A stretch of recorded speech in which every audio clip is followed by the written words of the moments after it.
Tout d'abord, il y a l'accueil.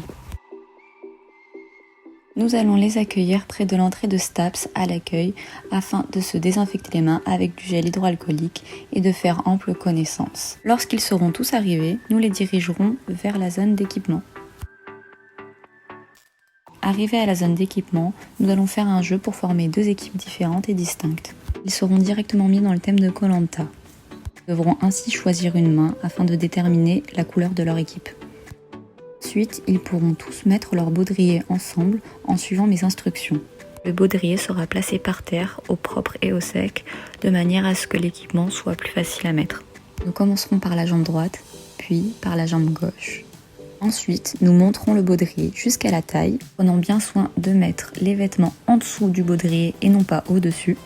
Ainsi, nous pourrons serrer les sangles au niveau de la taille, mais aussi celles au niveau des cuisses.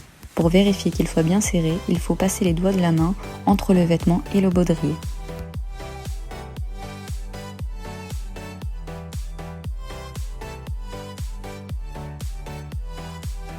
Puis il faudra accrocher les deux mousquetons sur le baudrier ensemble pour qu'ils ne traînent pas par terre. Ainsi, il y a la dernière vérification. Nous regardons devant et nous regardons également derrière s'il est bien placé et bien serré.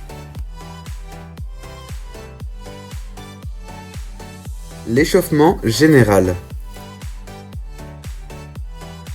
Pour commencer, avec l'échauffement général des adultes, on peut faire une situation avec des steps, ici des marches comme il n'y avait pas de steps.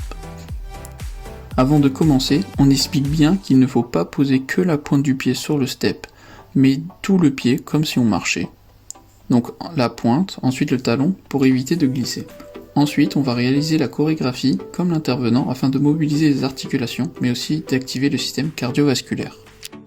Maintenant, pour les enfants, on va faire un foot avec les mains afin de rendre l'échauffement plus ludique. On va travailler les appuis, mobiliser les articulations et réveiller le système cardiovasculaire. Il commence au premier plot, pose la balle, avance jusqu'au second plot, arrête la balle et tire dans les cages. Pour varier l'activité, on peut le faire au pied. On peut les mettre par deux et ils se font des passes jusqu'aux cages. On peut agrandir le terrain, mettre un slalom en place. L'échauffement spécifique. Donc maintenant, pour l'échauffement spécifique, on va réaliser un parcours bowling. Avant de commencer, on va s'essuyer les pieds pour ne pas glisser sur les obstacles du parcours. Donc on commence avec le ballon dans la main, on vient marcher sur les bosus pour créer du déséquilibre. On peut mettre un pied à terre pour s'aider lors des premiers passages. On va faire un slalom pour travailler les appuis, puis un cloche-pied dans les cerceaux, il faut tenir la position 2 secondes, et on vient se mettre sur les wafs pour créer encore du déséquilibre et tirer sur les quilles. On place le pratiquant en situation de déséquilibre dès l'échauffement pour qu'il puisse commencer à rentrer dans la séance et qu'il commence aussi à être en situation de déséquilibre. Nous allons maintenant passer à la slack. Pour la mise en place, nous installerons une slack à 30 cm du sol avec une main courante. Nous disposerons des pièces à l'aide d'un scotch sur la main courante. Tout d'abord, pour monter sur la slack, je mets mes mains sur la main courante de part et d'autre de la première pièce. Attention, je ne dois pas toucher les objets métalliques qui ont servi à tendre la slack. Je monte un pied après l'autre sur la slack. Avant de commencer, j'attends d'avoir trouvé la stabilité. Le but de l'exercice est de retirer une pièce après l'autre et de le mettre dans la boîte. Une fois les mains de part et d'autre de la pièce, je retire une main de la main courante pour décrocher la pièce et la mettre dans la boîte.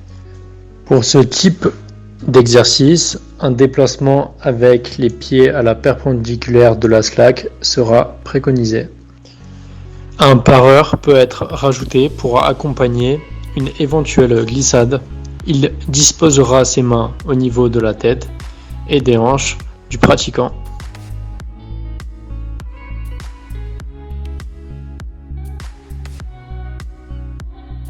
Après avoir ramassé le plus de pièces possible, je descends un pied après l'autre de la slack. À la fin de l'exercice, les pièces seront comptabilisées. Et maintenant, on va passer à l'escalade horizontale. Des foulards de 2 couleurs différentes seront disposés sur les prises du mur. Des élastiques y sont attachés pour favoriser la mise en place sur les prises, mais aussi pour les attraper plus facilement.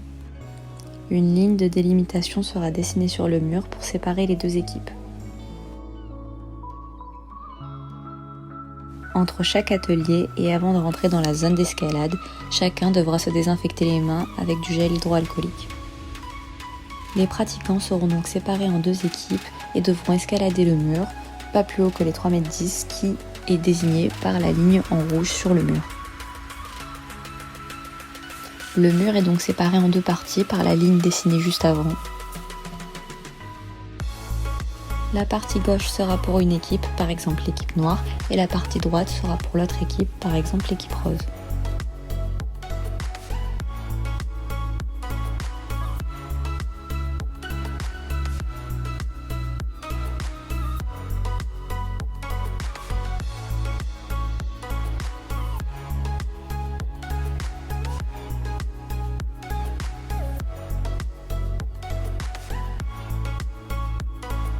Les élastiques accrochés au foulard permettront de les stocker plus facilement puisqu'ils pourront s'accrocher au baudrier par le mousqueton.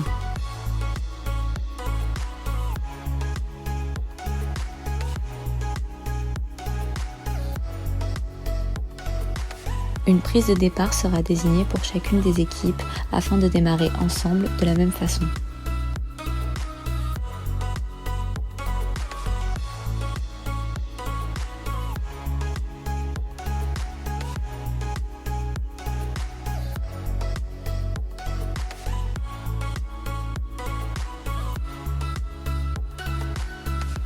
Ainsi, au top, ils devront démarrer l'escalade horizontale pour aller récupérer un foulard de la couleur que j'aurai annoncée. Les pratiquants de chaque équipe devront les encourager au maximum et les guider vers le foulard le plus proche.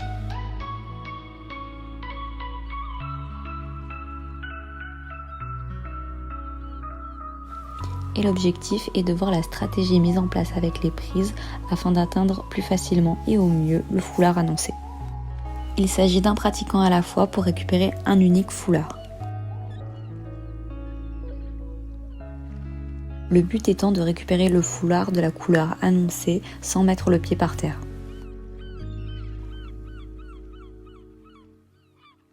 Nous allons passer à la situation verticale.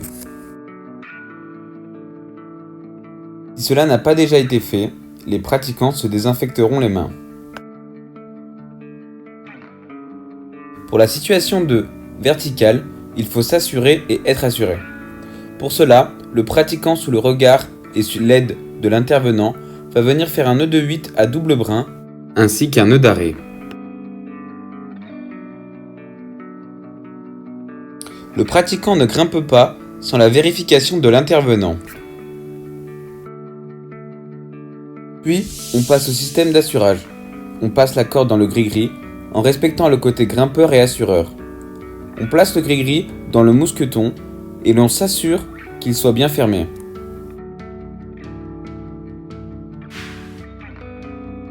La situation peut donc commencer avec l'assureur qui assure avec la règle des 5 temps.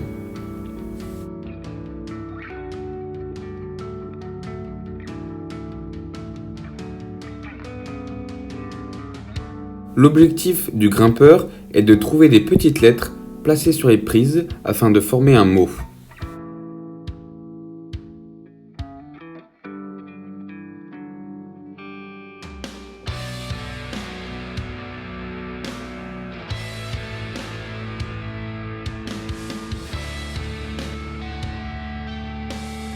Quand le grimpeur a les pieds qui dépassent les 3,10 m, l'assureur appelle l'intervenant qui vient faire un nœud de sécurité.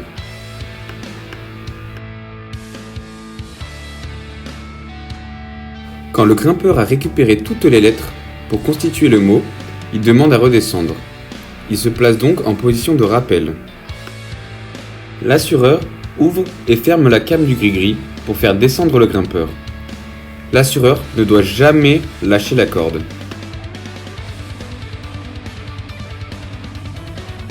Quand le grimpeur est en dessous des 3,10 m, l'intervenant vient enlever le nœud de sécurité.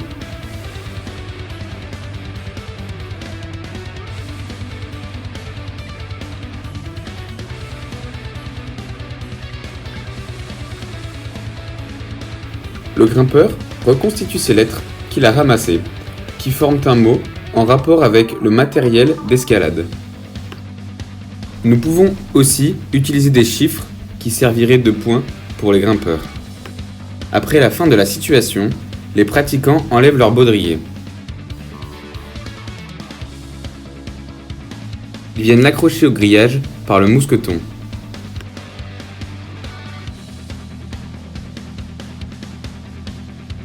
L'intervenant pourra donc les désinfecter. Et pour terminer cette journée forte en émotions, nous allons passer à un retour au calme.